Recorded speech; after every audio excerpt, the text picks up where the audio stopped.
सिंध सूफ़ियन ऐं बुज़ुर्गनि जी धरती आहे जन हमेशा प्यार अमन ऐं भाईचारे जो दर्स ॾिनो आहे। उन्हनि बुज़ुर्गनि जे प्यार अमन भाईपी ऐं इतिहाद जी तालीम ऐं तरबियत जे असर जे करे हिते जा माण्हू सदाईं प्यार ऐं अमन जा पैरोकार रहिया आहिनि। सिंध जी भलारी ज़मीन ख़ुशनसीब आहे जंहिं केतिराई वली बुज़ुर्ग ऐं साले बाना पैदा कया आहिनि।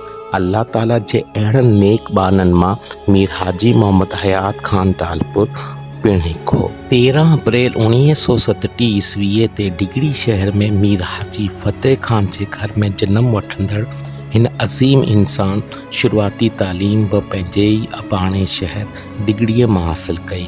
मीर साहब नंढपुण खां ई आम माण्हुनि जे ॾुखनि सुखनि जो भाङे भाई ऐं समाजी भलाई जे कमनि में हमेशह अॻिभरो रहियो। आवाम संदसि खुलूस ऐं ख़िदमत खे ॾिसंदे खे सियासी मैदान में लाथो।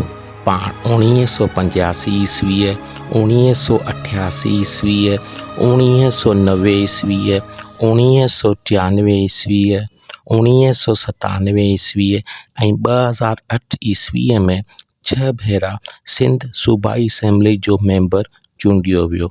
इहा आवाम जी मीर हाजी मोहम्मद हयात खान टालपुर सां बेपनाह मोहब्बत ऐं संदसि बेलोस ख़िदमत जी वाज़े शाहिदी हुई।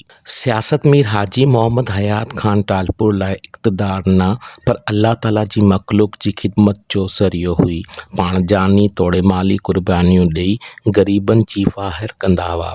संदन सभ खां वॾी ख़ूबी इहा हुई त हू हर कंहिं सां हिकु जहिड़ो वर्ताव कंदा हुआ त जीअं समाज मां रंज अदावत ऐं साड़ जो ख़ात्मो थी सघे।